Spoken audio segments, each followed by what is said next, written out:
right, guys, Victoria, Pippo here today. We are sitting nice and tall today. Oh, we're sitting with perfect posture, my friend. Wow. Yeah. Feels great.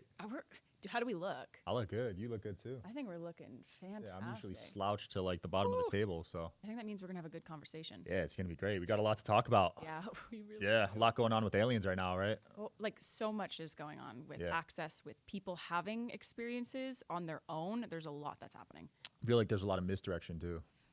1,000%. I think that's probably the biggest topic of contention that should be spoken about more frequently right now. Yeah, the drone stuff, kind of distracting people. Yeah, and from there scaring people, right? Scaring people off from who we truly are, which are diverse beings who have had access to the cosmos and have just been afraid, been misinformed, and have been, really taught not to consider more of who they truly are. Right. Do you feel like the government's portraying aliens in a scary manner, trying to make us fearful of them? Totally. And my aliens are great. I don't know what they're portraying them to be, but at least in my relationship with extraterrestrials, I've had great experiences with extraterrestrial beings. Nice. When was your first one? Well, the first time that I connected was by my own invocation. I loved to connect with them, call them in, get familiar with them, and learn from them. So I actually channeled the 7th Dimensional Arcturian Council for well over 2 years. Wow. And I would bring through messages for the planet. Now, version of me in 2021, 2022 would say, don't ever do that again. Mainly because I didn't have discernment. So I can't tell you with a straight face, Sean, that I knew 100% that I was connecting with them. Now that I channel in the way that I do, I've been working with an extraterrestrial being. His name is Tay for over a year and a half now. And him and I work together as a team to help the planet. Wow, that's cool. Yeah. And is he part of your lineage, or what's his... No, he's this random Sirian being who visited me by my bedside at 7 o'clock one night and said, hey, my name is Tay, and I need you to help me contribute to the Great Merge. Wow. This is the first time a being had visited me, and I've been working with him for over a year and a half helping the planet. We go to different places all over the world based on his suggestions that I follow and I trust, and we perform global light work to help the planet. Amazing. Yeah, light is powerful, right? Huge. And being able to use our light and the natural gifts that we have to support an evolving planet. I'm fascinated. So I got a psychic reading once. They said I had some Syrian lineage. Oh, yeah? But I haven't explored it yet. Well, here's the thing that we got to be careful about. How do they know for certain that you had a Sirian lineage? And if they are certain, then they should really present that with a lot of accuracy and challenging of the vibration. This is a big conversation that is not talked about a lot, which is, how do you know for certain that what you just delivered to Sean was true? Now Sean might go on a rabbit hole to learn about Sirian beings and what their attributes are, and what if that's not actually accurate guidance? How do you know you're an accurate psychic? Is it just simply because you receive information? As far as I'm concerned, that's bullshit. Right. Tell me that you know that a being is true. Tell me how you know the being is true. Tell me you know their true vibration, that their origin is true. And now we'll talk if I'm going to trust your guidance or not. That's a good point, because a lot of people just believe people point blank. Yeah, just because someone says that they're a psychic. Right. That actually makes me more skeptical of somebody, because how do you know that the information that you are bringing in and giving somebody, usually in a time of vulnerability, right? I'm coming to see a psychic or a medium when someone's deceased, when I'm looking for counsel, when I feel lost on my path. How do I know for certain that you are not blowing smoke up my ass? Most of the time, people are just in a vulnerable place at a vulnerable time of their life, reaching out to a psychic or a medium and naively trusting the insight that they're getting. I could see that. And then think about how that deters somebody from their natural path, the path that they maybe are meant to be on.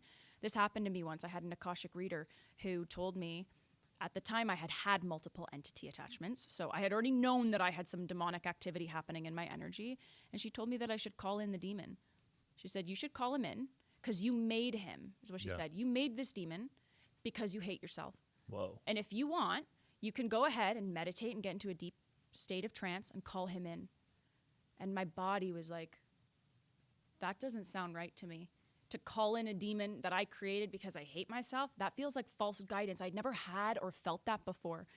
And so I brought it to a healer who I've been working with for a very long time. And she said, if you believe an ounce of what she just said, I will never be able to serve you. That was wrong guidance. Wow. And that was the first time I had ever looked at the guidance I had received from psychics or Reiki healers prior and just blindly trusted. And that changed everything for me. Holy crap. So why was that demon attached to you then? I actually had multiple lives where a group of demons had been chasing me from lifetime to lifetime. Whoa. Yep. They locked me away from my powers, and I somehow disembodied from my body. And they had been chasing me from lifetime to lifetime, and then found me. And I went through multiple months of like horrific suicidal ideation and attack on my energy every night, all day. My partner would have to hold me and say, Victoria, this is not you. Wake up from this dream. This is not you. It felt like I was going into this dark tunnel I couldn't escape from. I'd never had anything like that. Wow. I mean, life was hard, but not to the point that I wanted to kill myself, you know? Yeah. But prior to that, like I said, I was kind of blindly trusting what I was seeing, blindly trusting what I was being told. I wanted guidance. I was thinking that spiritually awakening was magical, and I had all this access to all these gifts and powers. And then boom, you have multiple entity attachments. And then boom, this Akashic reader says, call him in. And then I had that one healer that I said, hey, I don't know if this feels right. She's like, you are an idiot if you believe this. And it changed my life. That's so cool. So they were attacking you in your dreams, the demons? Yep. Yeah, but they also attacked my health. I had panic attacks. I couldn't go in the car. I couldn't go out in public, any confined space. I started to get panic attacks because they would attack me, almost reminding me of that past life experience where I was held captive for my gifts. Wow. So anytime I was held captive, that's what my trauma did. It would say, you're in a car, that's held captive. You're at a red light, that's held captive. I would have panic attacks. It makes you wonder, because a lot of people are claustrophobic. Yep. Is that a past life trauma? It could very well be a past life trauma, but the way I like to see it is, I would rather your listeners not go, oh, maybe that is a past life trauma. Let me go dig into that, and instead go, hey, I'm going to pray over the truth. Something about this felt resonant. So let me take a deep breath. And if this information is meant to be true for me, please show me in a way I cannot miss it. Now I'm teaching somebody how to be sovereign, not to listen to somebody on the internet who says, if you're claustrophobic, you probably have a past life experience. Right. I don't teach that way because it's misguiding people. Yeah, because you can't jump to conclusions for every single person. Exactly. And not everybody's experience is the same. Most of our souls have interference on this planet. That's why we're living on a prison planet like Earth, where there's good and evil. Meaning we came here with generational karma, with bleed-throughs, curses, past life experiences where we were killed right before we fulfilled what we came here to do. Everybody's soul journey is unique. And so to say claustrophobia equals past life would be so misguiding somebody, and I'd rather somebody learn how to listen to what's going on in here. Right. When you say interference, what do you mean by that? So when I'm talking about interference, I'm talking about anything that happened to you as a soul that was negative or evil. Say, for example, in one life, you came on planet Earth to become, I don't know, a medicine woman, let's say that. You got really close to being able to pursue your path, and then boom, an entity attachment happened. And you could not pursue what you came here to do. That energy bleeds into the next life. In the next life, you say, okay, I got this. I'm coming in. I'm going to be a medicine woman. Fantastic. But you have all of that negative, evil information that's still stuck from that other life. And so what ends up happening is most of us are just a byproduct of all of this evil karmic energy, and our soul is trying to get on its natural path of life, where growth, in the way that you were meant to grow, happens naturally. Not by force, not without challenge, but definitely not without evil influence. Right. So you'll just keep repeating the life until you complete your mission. Precisely. And for most of us in this life, of all lives, this is the life to be able to clear it. That's not to say we're going to be perfect. Nobody's perfect. None of us are Jesus Christ, although some people in the New Age community will tell you that they are, you know? But we're not here to be Jesus. We're not here to be God. We're here to serve God. We're here to serve what we came here to do, and we do that by clearing all of the evil and negative interference that is stopping us from being able to do that. There's a lot of that these days. Oh, it's pretty much everywhere. Man. Like, I would say that evil is stronger on this planet right now than good. That's unfortunate to say, but it's true. How many people do you honestly know are fulfilling their path in a truly authentic way, are not motivated by greed or lust or temptation, that are able to fully trust in the divine source that they have an honest connection to? I honestly can probably list one hand for me. 100%. Yeah. And you see a lot of people. So that tells us how far we truly are from our natural paths. I want to do what I came here to do on this planet. And if that means I got to remove what came before me, the things in my lineage, I had a 7th generational lineage bleed through, meaning on my mom's side, 7 generations back, the women of my bloodline were all very powerful, and they used their power for evil. Whoa. And I've always felt that in my energy. 1 degree shift and suddenly I'm moving for the wrong reasons. I've always felt like I want to pursue why I came here so badly. Like it's in my cells, it's in my blood. But that fine line would have tipped me over if I didn't clear that generational bleed through. Wow. Yeah, there was a lot of dark magic back then, right?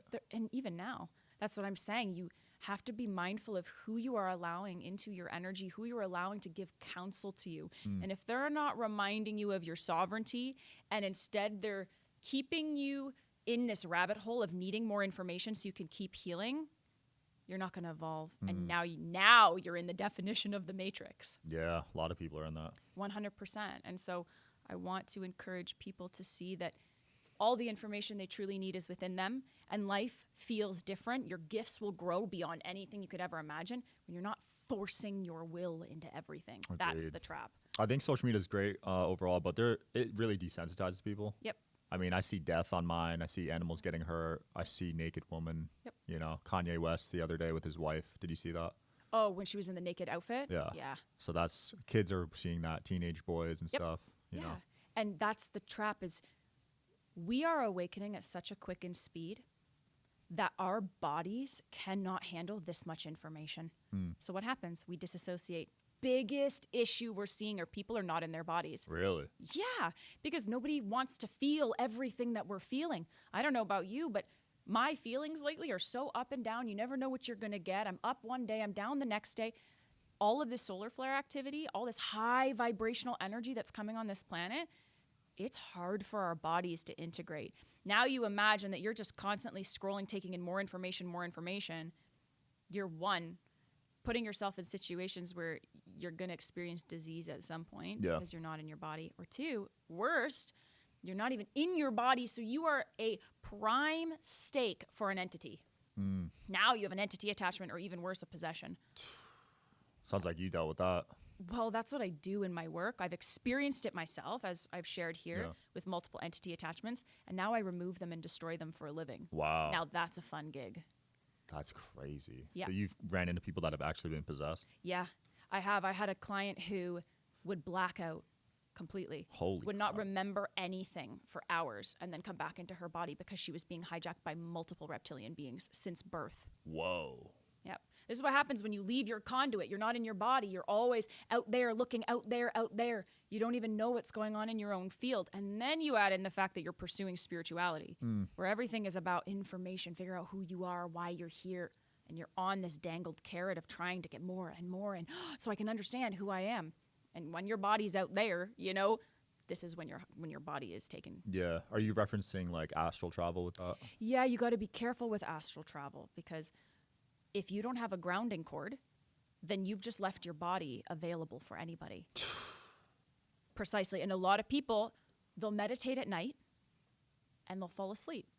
Halfway through a visualization meditation, God knows where, not in their bodies, and not having the control to be able to change that direction and say, wait a second, where am I?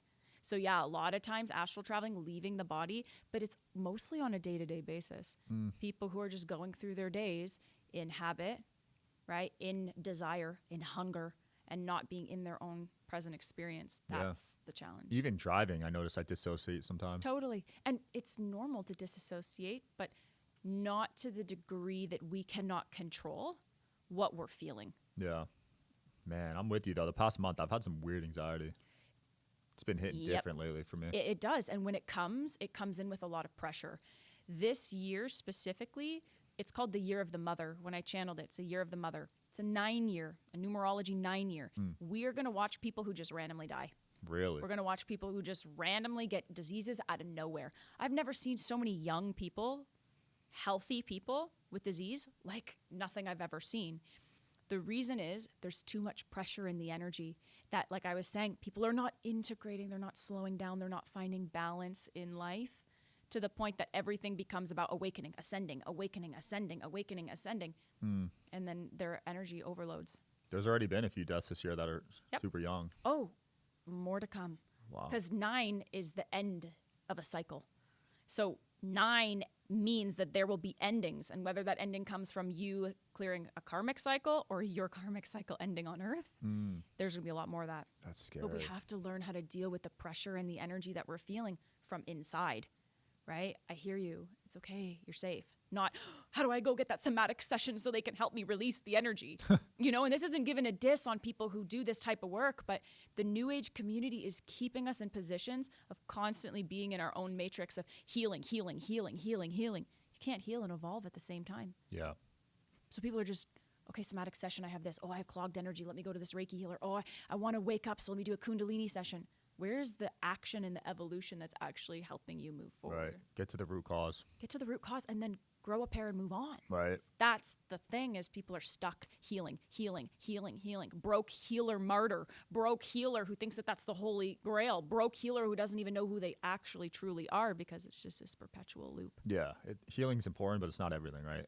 Healing only to the degree that I can then become a better person for the world. Right. But I have to act to be better for the world. And Agreed. that's the trap, is people aren't acting. They're just sitting here on their airy-fairy healing journey thinking that that's what ascension is. Yeah. Yeah, that can't be the main thing. I just hired a protector, actually, because I've been getting attacked in my dreams Really? the past month. Yeah.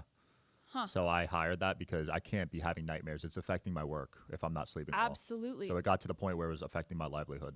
Whoa. Do you have a particular remembrance of that dream? Like, is it the same kind of dream? Similar themes, yeah. Interesting. Do they feel connected to something personal to you in any way? It does, yeah. It almost feels so real that I'm in another dimension, to be honest. Like, I don't know if I'm astral traveling somewhere. Interesting. You should let me research your energy. Because Okay. what I can do is I can scan and see if that's coming from some sort of interference that's trying to move you forward on your path, and that needs to be removed, and things will change for you. It feels demonic, to be honest. Yeah. So, like, it feels like someone's doing it. Have you felt more motivated this year in your business, or have there been new changes in like how you want to show up? Yeah. But I'm like that always, so I don't know if, it's hard to tell. But there's no like real shift for you internally in terms of a breakthrough or realization or anything new on that end? We've been doing well, so it could be. Okay. We've been Well, doing well. that's a big thing that I want to highlight, is people think that entities or beings just attach to you because of your fear. If you're on your mission and you're on purpose, holy, you're a prime stake. That is more energy for an entity to live off of your purpose and your mission, especially when you're doing well. How many Yeah. people do you know? Because you know a lot of people. How many people do you know, peak month, high success, hitting high multiple 7, 8, 9 figures, and then suddenly It never lasts. Almost Never everyone lasts. I know has been through that. attachments, psychic interference and attachments. It's not like, most people say, okay, well, social media, it's a hard game. I'm getting a lot of flack on my social media. People end up just saying, it is what it is, what it is, what it is. Yeah. People don't realize that actually a lot of what they're experiencing is psychic interference and attack on their energy. Wow. And that's why a lot of those high income surges to then living on a private island, no one ever knows about them, is Yeah. because of attack. It could be that because we've had the most views we've ever had the past few months. Yeah. Well, then there you go. Yeah. There you go. So And I'm attracting all sorts of different attention. 100, and that means different vibrations, not just attention, but different vibrations who are like, oh, I see what he's doing. He's able to hold a neutral stance while holding a lot of perspectives. Yeah. That's dangerous, because there's a lot of perspectives that need to be shared in the world that Lot. threaten what is right now. So it wouldn't surprise me if the anxiety that you experienced came around the time of a breakthrough that you were having in your brand, in your visibility. Visibility comes with the interference saying, no, no, no, no, no, no, no. And because you're on all the time here, it's hard to attack you. Yeah. When you're in a vulnerable state, in the dream time, you wouldn't know any different. That all lines up. Yep. Wow. So I would be mindful of that, especially if you have your protector who's helping you. Say, if you have the skill, get to the root cause. If not, let me research your energy and I'll see what the root cause is. Right. Because if it's connected to, maybe you went to one of your events, your outings, talked to someone, they had a dark energy, Easily attached. could have been, yeah. Oh, do you I see? talked to thousands of people. And that's my point. That's my point. That's why I never enter a space unless I'm protected. Because I don't know you and you don't technically know me. Right. And not even just from a physical point of view, from a spiritual point of view. Yeah. Because we got Merkaba fields, right? 100%. So our spirits are interacting right now. 100%. And so I want to leave going, that was a nice interview with Sean. Not, oh God, whatever Sean picked. I definitely got some of that. Yeah. I don't want what you got and you don't want what I got. So that is really important. I bet you there's something connected to your breakthrough that you've recently had. Yeah, I need to look into that. Yeah, sometimes it be your own family. You know? Oh, definitely be your own family. I'm sure you dealt with that. Oh, I dealt with that. And I love my family very much. They led me to a certain point of my growth that made me the entrepreneur that I am. I think struggling your entire life for food, shelter, water, which was really a lot of my childhood, not having enough resources, Wow. having a lot of parental figures growing up. I had six parental figures between the ages of 0 and 7. Whoa. My parents That's like got- 1 year. Yeah. My parents got remarried 3 times each. In 6 years? Yeah.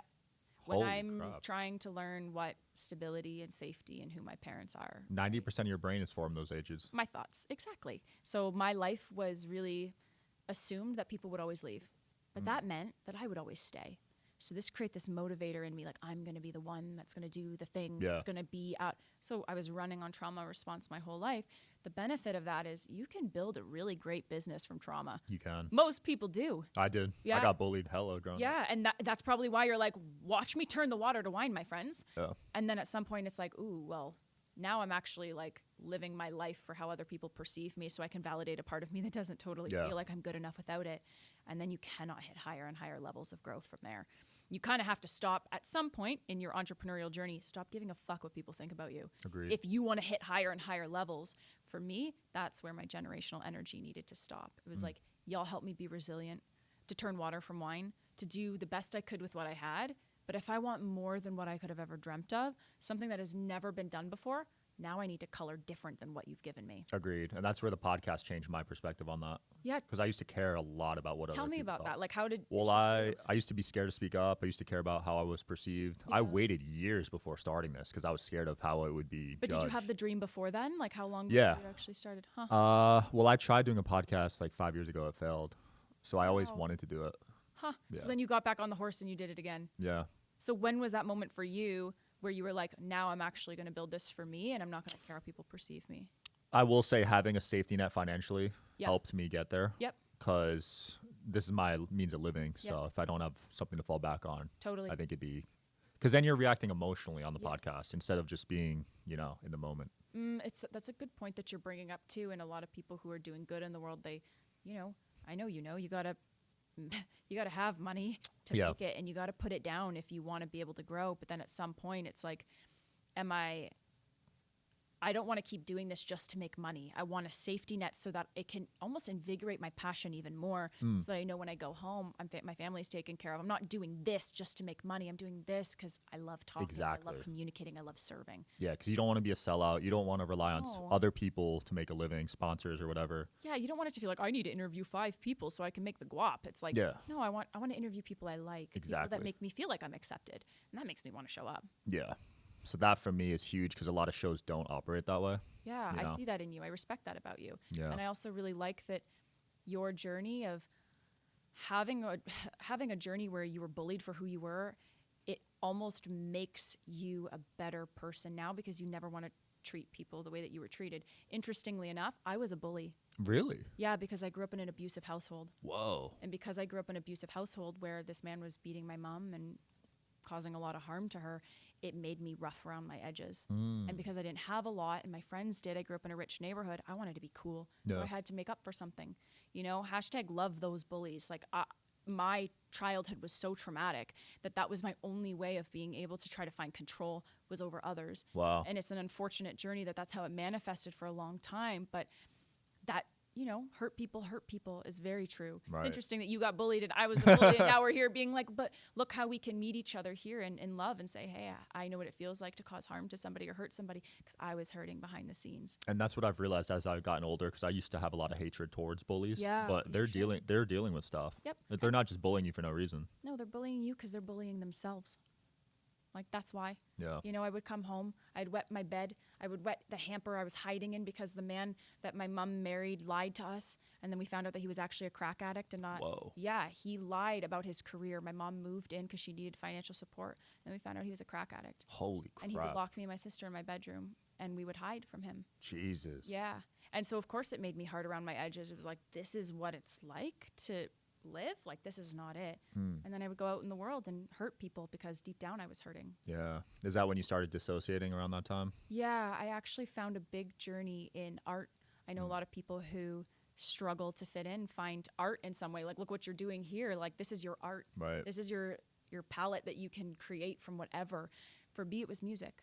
I had a performance career. So I was a musical theater artist for 20 years of my life. Wow. Yeah. And so I would start this journey by putting my headphones in and listening to music. And I would imagine and almost disassociate, and imagine I was in a completely different world that was different than the one that I left the door and then had an abusive parent at the time. What a journey. Wow. Yeah. And now the music industry's been taken over too. 100%. I mean, I was a Disney princess. So when my spiritual awakening happened, I was playing Elsa on a cruise ship. I was singing Let It Go for 9 months straight on a cruise ship. Yeah, what a contradiction. I couldn't let anything go, but I was singing Let It Go for 9 months. But that really, that catapulted my awakening. I mean, Disney's a whole other conversation in terms of how it's been taking over, but I respect what I love about the Disney culture was that they taught us about maintaining belief. And maintaining magic and wonder, and that's something that I do in my work now. And so I love that about that, and those 20 years of disassociating, imagining I was in a different world.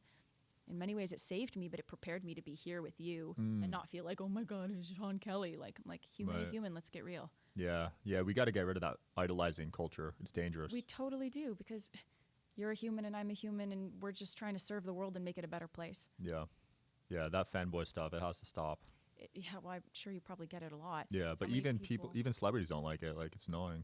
Well, the celebrity just created something that just happened to be met by the right person at the right time, you know? It's like one thing kicks off your career, and now you can't go to, 7-Eleven to get eggs. You're remembered by it. That's why child actors struggle mentally, actually. Huge. And you see a lot of them, hopefully, more of them, find their healing and be able to do that through their voice and command what happened to them in their life does not define them. Yeah, absolutely. Did you watch Mufasa? I did not watch Mufasa. Ooh, so you're not on the Disney bandwagon anymore. Guys, I kind of got off the wagon. I did. But I do love Disney, especially when it comes to, like, I need to relax. Yeah. I will say this was probably their best recent movie. Okay, is it like they use a new type of technology? Yeah, it wasn't like the old cartoon. It was kind of like realistic. You like the old stuff? I do. I kind of mess with the old stuff. It reminds me of like how things started. Right. Something special about that. Yeah. That animation style for sure. I'm sure you probably remember the days when your things started. Like you said, I started, it didn't work, and then I started again. Like there's something so beautiful about remembering where you came from. Otherwise, you can get lost in where you're trying to go. Yeah. But yeah, I stopped watching Disney for a while. I gave Mufasa a chance. Yeah. And I think they're coming back around. Okay. I mean, their business was hurting. Yeah. People were not about Disney for a bit. I know, especially because Pixar like really took a strong momentum in the industry. I think they're coming back around with more innovation, and I like they're coming through with more spirituality. Like they're talking more about spiritual journeys with more complex characters. The next thing they got to do is they got to make Elsa come out as gay. If Elsa is gay, that changes the game because every young girl loves Elsa. Okay. So that's a hot take. 100%. Let's go, Disney. So Disney was getting a lot of heat for like the gay stuff, the trans stuff. So you're on board with Disney on that side? I mean, I'm on board with Disney in pushing the edges of things that can open the doors of conversation. Do I think that a trans person should be on a Disney character show? No, I don't think so. But in terms of pushing the edge of somebody that is already so well loved to then open up the door and say, hey, you can love who you want to love, I think that that's a better angle than like you can be anything you want to be, which is the trickery that I'm seeing a lot inside of the LGBTQ community. Right. And that community is under fire right now with Trump's new executive order, right? Yeah, because a lot of people are feeling really threatened. Their identity feels very threatened. Right. And what happens when people's identity are centered around a trauma response? Now it's all reaction. Instead of like, this is just who I am. And guess what? If there's a will, there's a way. Regardless of if you're the Queen of Sheba or you're Donald Trump. Regardless, there's a will, there's a way. But people feel like their will gets taken away because their identity is connected to trauma. Yeah. Right? So they feel like, oh, he's taking away something from me. No one can take anything away from you. You already got rid of it. Yeah. Yeah, I still don't know how I feel about the trans stuff because I did some past life readings. Okay. I was trans in a couple of them. So wait, okay, now how do you feel about it? That's what I mean. Like, there's a lot of programming on it. Oh, so I'm trying to form my own opinion without all the noise. Yep. And it's really hard. Well, I'll tell you this. If I was in the spiritual community and I was not marrying a trans person, I probably wouldn't have a lot of information and I'd probably follow against the agenda. But I met a person and that person identified as female when we met. They were a female influencer. It was the first lesbian relationship I had ever been in. And then a year into our relationship, he told me he was trans. Wow. And I've been with him through his entire transition, hormonally, mentally, physically, spiritually, and I've loved him through and through the entire journey. I have never seen somebody consciously transition before my eyes. And it makes me emotional. Like, it has moved me to watch what is being said about trans people, and then watching somebody like my partner being like, I don't want to identify as trans. I want to be me. Wow. And this is just my expression. Nobody's threatening my expression, but suddenly there's an attack on trans people. Even though trans people have always been around, we need to be having conversations about non-binary people who are making decisions from traumatized places. A lot of people who are choosing to be non-binary are not coming from a spiritual point of view. They're coming because they have trauma in the gender that they were assigned at birth, and they don't also feel comfortable in another gender. So they're deciding to walk the middle. They're walking the middle because they don't feel like they belong in either gender. Trans people have always been around, but suddenly there's an attack on trans people. That is what breaks my heart. Yeah, they're scared to speak up right now. They are, because most trans people just want to be trans people. You know, anybody who's consciously on their journey and doing it for the right reasons, for the right heart, they don't want to be identified as trans. Yeah. They want to be a person, and they want to be able to be that person. Yeah, you got to be careful with the labels. The main concern I was seeing, because I studied both sides of that, and I think a lot of people were angry that they were teaching it to children. Oh, I agree. So that was the main concern I saw about it. Well, I challenged my partner on this, and I said, you found out that you were trans at 25. If you found out younger, would you have wanted to have access to that information? And I loved his response. He said, it's too hard for me to say at the perspective of 25 what I would have wanted back then.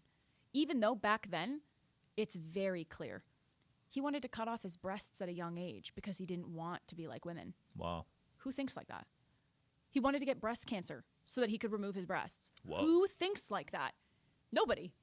He didn't want to play with any female assigning toys. He wanted to be Darth Vader. He never wanted to fit in. He's always worn male clothing. I mean, the signs were there, but his answer was, would I have wanted to go on hormone blockers, potentially younger, so I didn't have to go through my entire adolescence and then transition?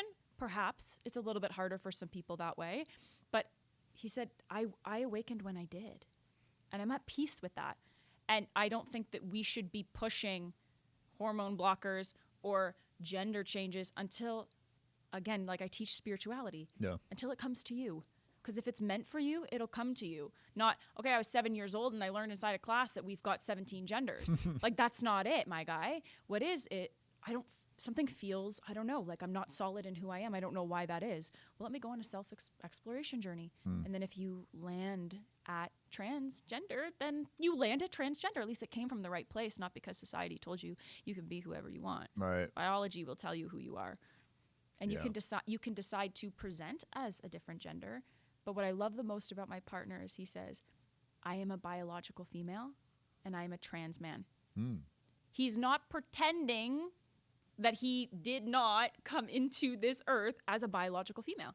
And even now, he's a trans man.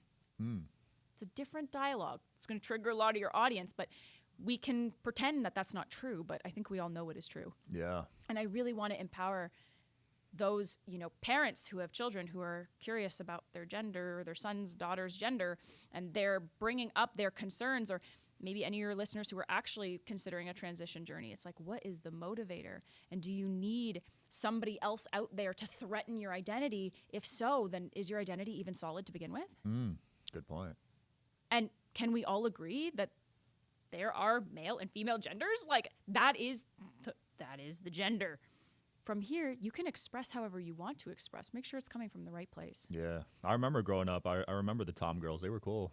I was totally a Tom girl. You were a Tom girl? Yeah, and well, my fiance was definitely a Tom girl. Like, when we met, he was dressing androgynous. Always dressing. Yeah, he was always looking in the men's section. Oh, wow. And he could have very well stayed that way. But there was a part of his soul journey that needed to express this way. And it's interesting, he says that should we not have been in a time like we are right now where the masculine and feminine need more balance? Maybe he wouldn't have transitioned.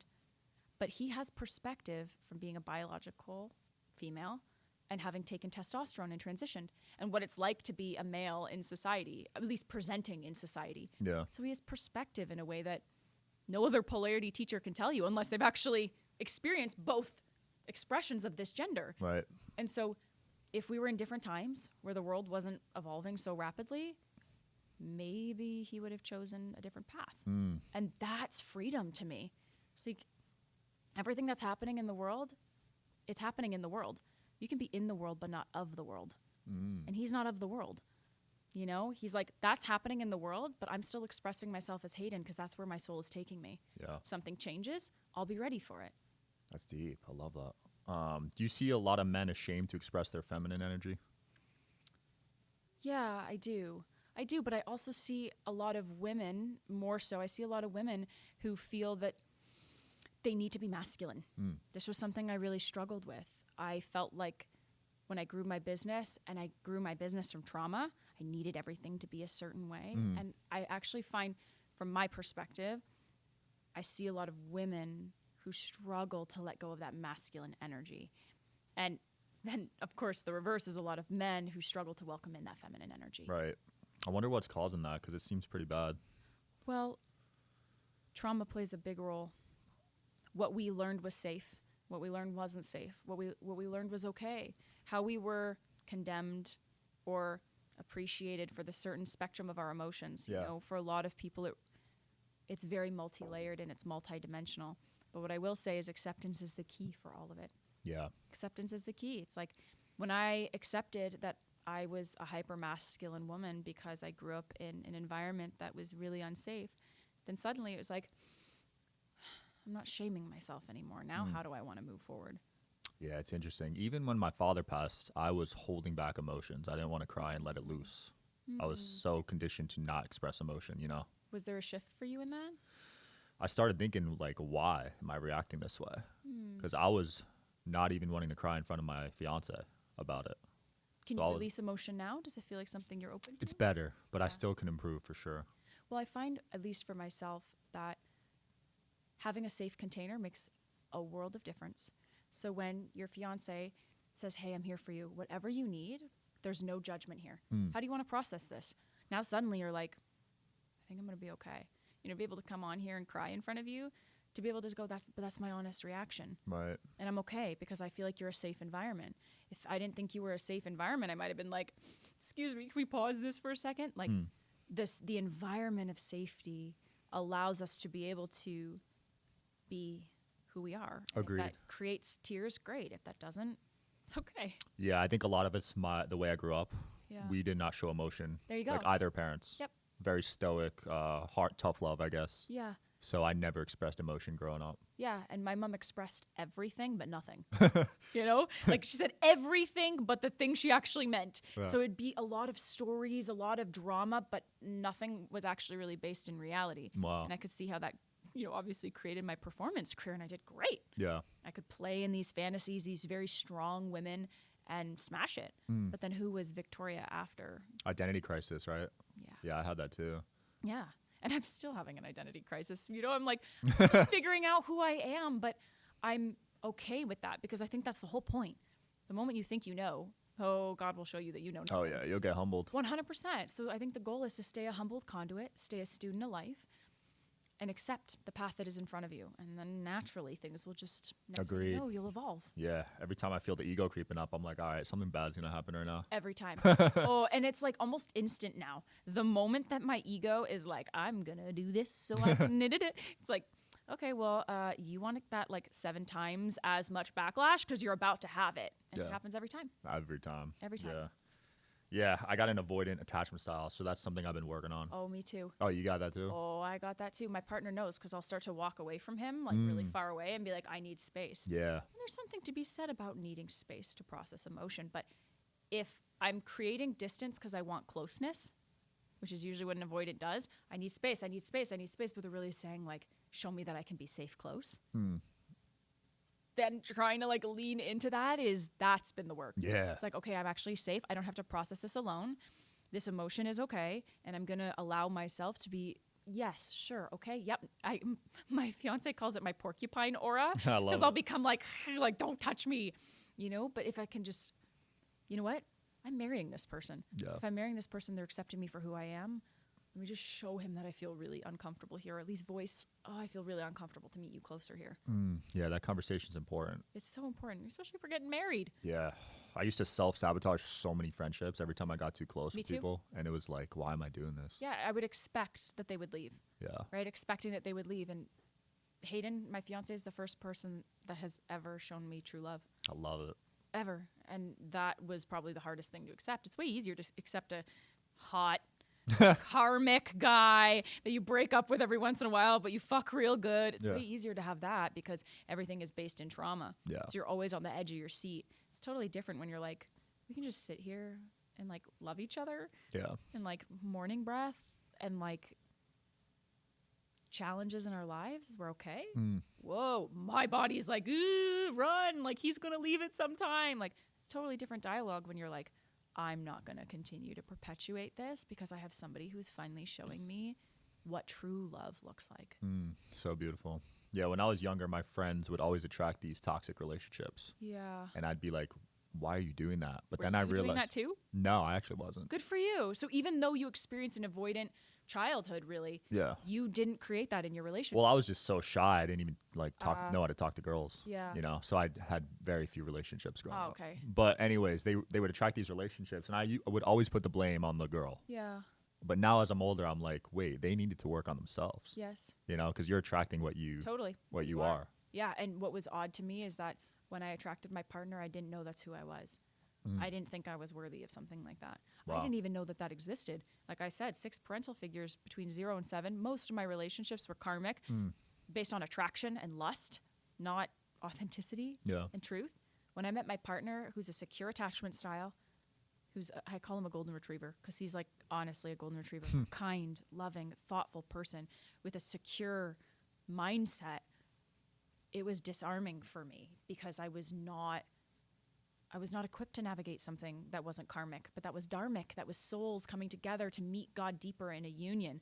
I'd never had that in my life. Is he very spiritual too?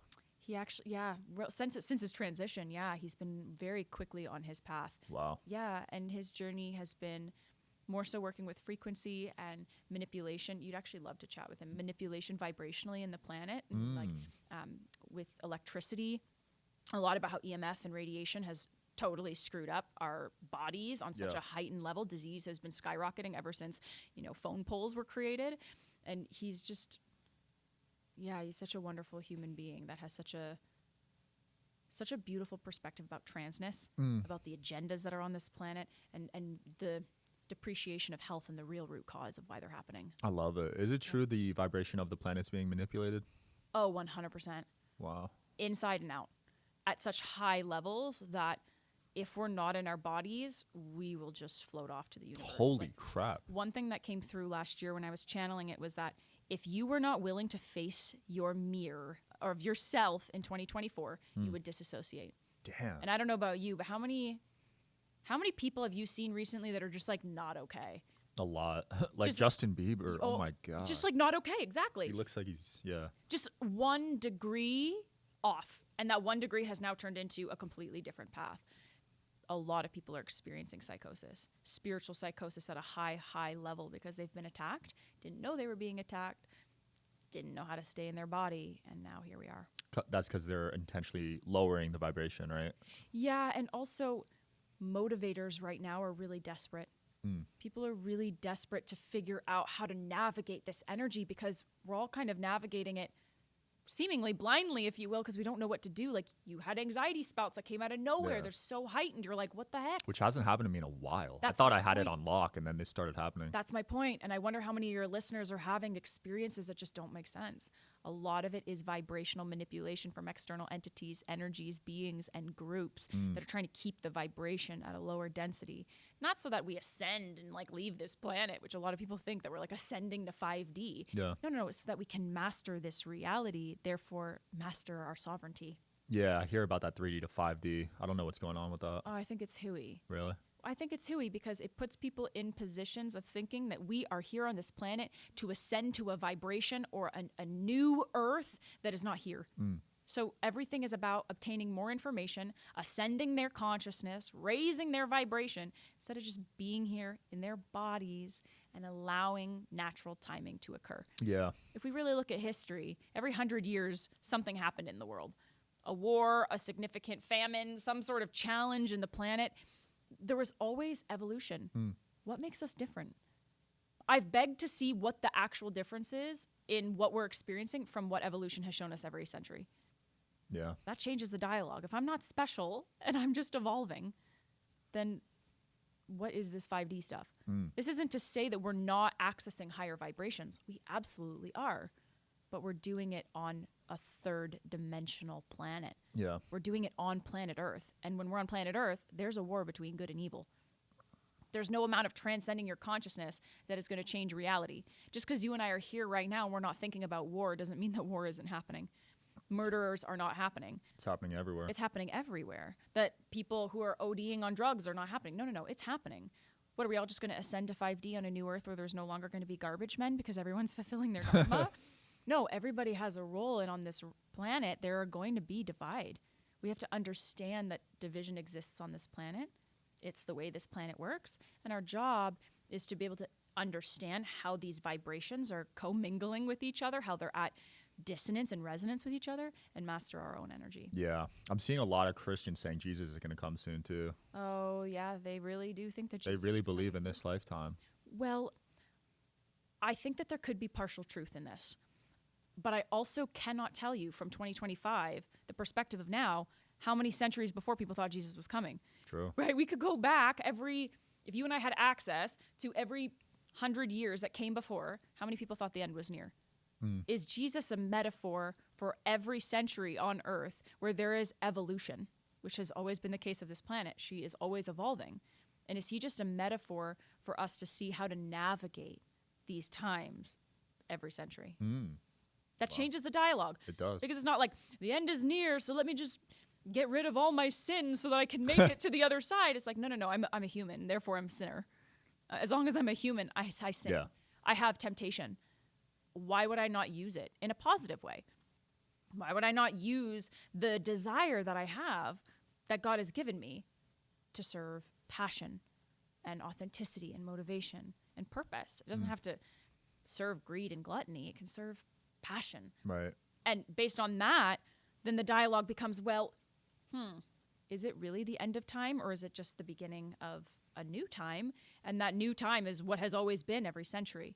Then Jesus is just a metaphor for how we're evolving. Is there a divide in Christianity and with what you teach? Because I know you teach a lot of people, right? Yeah. Yes.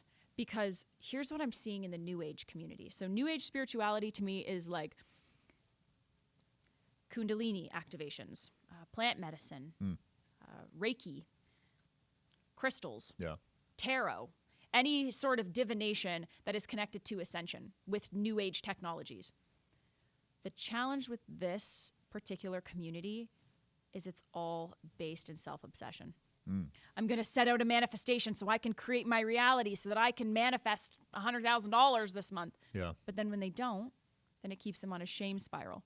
Why didn't I? I wasn't good enough. I wasn't in my power. I'm a creator of my reality. I should be this, that.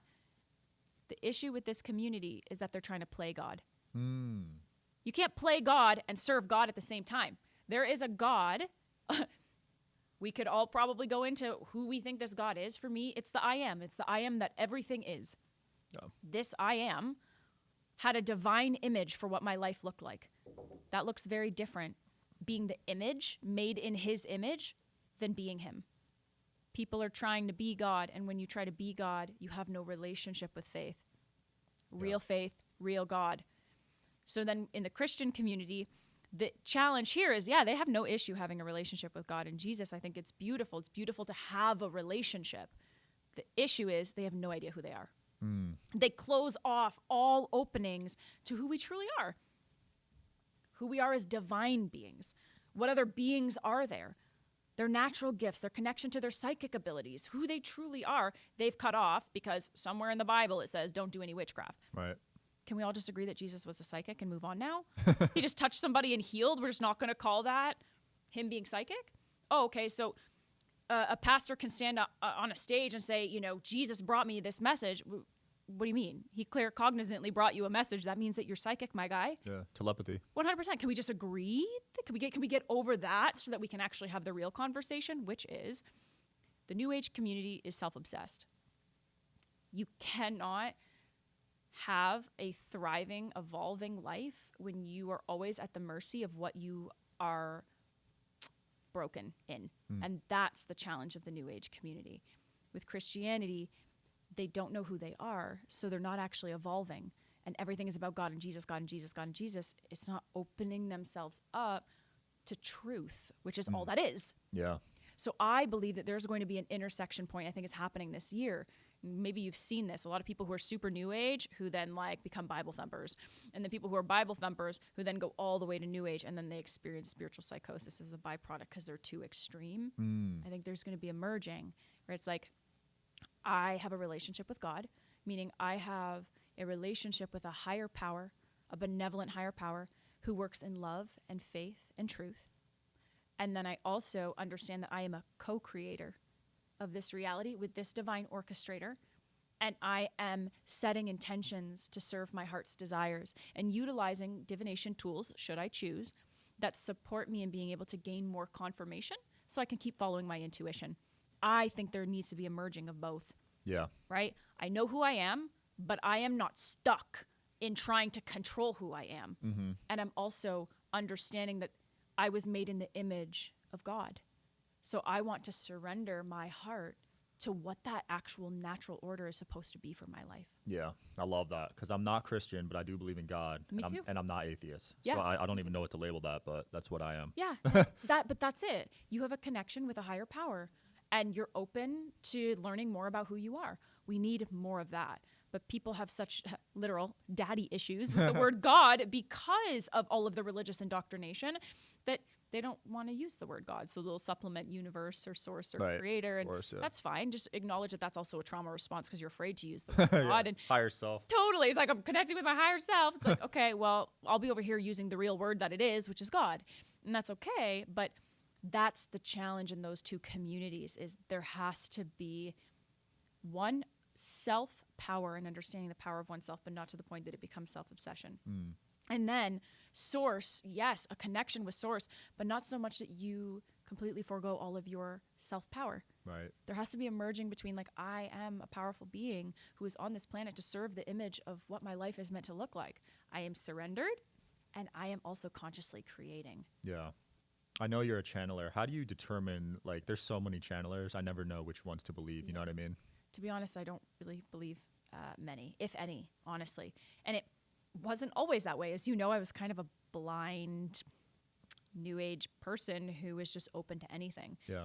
For me, ethics, responsibility, control, those things need to be plastered in their brand. The responsibility of having an open channel, meaning they're not just available at 2 a.m. saying, I got a message from Raw. I'm like, wow, you're a loser. Like, wow, I'm sleeping. I don't know about you, but I'm sleeping. I'm trying to have a life, you know, that they have control over their channel and they understand the responsibility, the weight of being able to be open to this. And then the control and the ethics of how they actually want to use their gifts in a controlled, responsible way. And they follow that code of ethics so that they maintain integrity. That is how I at least go, okay, I'm open. I'm open to learning what you got. Otherwise, you're wasting my time because most channelers have very little control over their channel, which tells me they're weak, not that they're strong, right? It's like money. Yeah. Anybody can have money. Anybody can make money. Tell me what your savings look like. Tell me what your investments look like. Tell me what your portfolio looks like. Tell me what your net worth is. Tell me how you're serving your family. Tell me how you're serving the world. Now I'll decide whether or not you're worthwhile to have a conversation about money advice. Right? So it's Agreed. like same thing. Like the acquiring of all of these messages means absolutely nothing unless you have control, unless you have ethics and you use them responsibly. And you don't see a lot of that. You see a lot of aimless channeling from beings and then like glorifying that. Right. And then no ounce of balance in their life. So they have absolutely no discernment. See a lot of that. Honestly, pretty much everywhere, don't you? I don't believe this celebrity channeling. I feel like, because doesn't the other side have to connect with you? Say that again. Like if you're channeling, like, Do they have to approve you, or can you just channel anyone? You can technically channel anybody. Oh, you can? That's the problem. Okay. So even if I set an intention, let's say I like wanted to call in, I don't know, let's say I wanted to call in Jesus, which a lot of people do and say that they do, but they don't. I would set an intention to call forward Jesus into the space, and then I would be open to receive. And then this being that probably looked like the vision that you would see Jesus to be like in your mind would come forward. And most people would go, Jesus is here, I have a message. I would go, First, I'm not even prepped, meaning I haven't prepared this space at all. My energy, no grounding cord, no shield in the space, no shield up. My channel's not technically open. How the heck do I know what I'm a vibrational match for? So that first thing, I would be my own red flag. Most people are walking outside going, I have a message. Like, it's from Jesus. No, it's not. Yeah. No, it's not. Then the next part goes, okay, let's say I did have a channel prepped and everything was all ready to go. Then when Jesus came forward, I would say, show me your true vibration. Show me who you truly are. Because beings cannot lie. Oh, wow. But they can trick you. What do you mean by that? They can go, look over here. Look over here. I am Jesus. I am Jesus. Instead of, show me your true vibration. Show me that you are love. And they can't. So demons can't lie. Nope. But they can trick you. Interesting. Yeah. So they're tricking the entire planet right now. Wow. But I wonder why they can't lie. Because God is the absolute truth. Wow. They have to separate from God in order to appear as God. I like to explain it like this. If God is the sun, then an external entity is like the charger or the outlet. It needs something to plug into to thrive. So it needs to go, I am Jesus, look at me. And then you go, oh, wow, I'm an idiot. Yeah, that is Jesus. Yeah, come on in. Oh, I have a prophetic message from Jesus. Now it connects to your energy. Wow, so they still have to follow the rules. Yeah, they do, because there are laws to this universe you have to follow. However, I think you and I can probably agree that there's no reason why God couldn't just wipe out this earth again. He's done it before. He could do it again. The evil on this planet, at least in my experience, having had multiple entity attachments, it served me being able to sit here in front of you and teach safe psychic protection, because I was an idiot before. In many ways, it taught me who God was. You know, people say you can't have darkness without the light. I believe that's true, but I believe that good and evil are different things. I think an angel and a demon is different than my light and my shadow. So for me, evil teaches us really who God is. And sometimes we have to encounter it in order to be able to know who God is. Interesting. So you believe it's necessary in a way? I do and I don't. I don't believe, in my case, I don't believe it was necessary for me to have an entity attachment in order for me to be able to wake up. But I don't honestly know what the alternative would have been. Would I have just had multiple different psychic attacks that had happened in new environments to the point where I was like, what is going on? Right. Would I have had to listen to somebody who talked about having an attack and I would have been like, I never considered that? I don't know. Yeah. What I do know is I can't serve two masters, and I was serving the dark side, basically. And in that experience, it showed me what true light was. The way I like to explain it is the interferences that you have that are evil, I don't think it's necessary for you to grow. But do I think that it helps you grow? Yeah. I love that. You know? Yeah, because growth comes from discomfort. Precisely, which is different than evil. Right. Discomfort and evil are different things. Evil is a manipulation and an extraction to your light. It's totally different than I'm uncomfortable sitting here because it's the first time I've ever done a podcast interview like this. Yeah. That's nerves. That's growth. That's discomfort. It's dysregulation. It's different than what you're experiencing in the dream time, which is psychological warfare. That's evil. Psychologically manipulating. Look over here. Look what's going on over here with all the drones while we do all this shit over here. Right? It's trickery. It's not a lie. It's hiding in plain sight. That's the difference. People need to understand the nuances of evil. It's so smart that it knows how to hide in front of your face and go, I am Jesus. And an idiot will go, the Messiah. Where can people watch your channeling sessions? So a lot of what I do is on Instagram. So that's on Victoria Pippo. Inc.com is my website, otherwise Victoria Pippo. The main thing I teach is the Sovereign Healer School. And that is my 9-month psychic development school. So if you stand for ethics, integrity, control, having access to all your abilities, no matter what you do in service to humanity, that's going to be the best place to work with me. Perfect. We'll link that below. Anything else you want to close off with? That was fun. No, I appreciate you. Thanks for having me on and allowing us to have a grounded conversation about safe spiritual awakening and growth. Absolutely. I set up my cord before this episode. Did you actually? Yeah, I did it when you told me. You did? Yeah. Dude, that is the best thing I take I've action ever quick, heard. so. Well, that's why we're here, isn't it? Yeah. Yeah. Yeah, we made it happen. Thanks for coming on. Thank you for having me. Yeah, check her out, guys, and I'll see you next time. Wow, right at an hour. I didn't even look. That's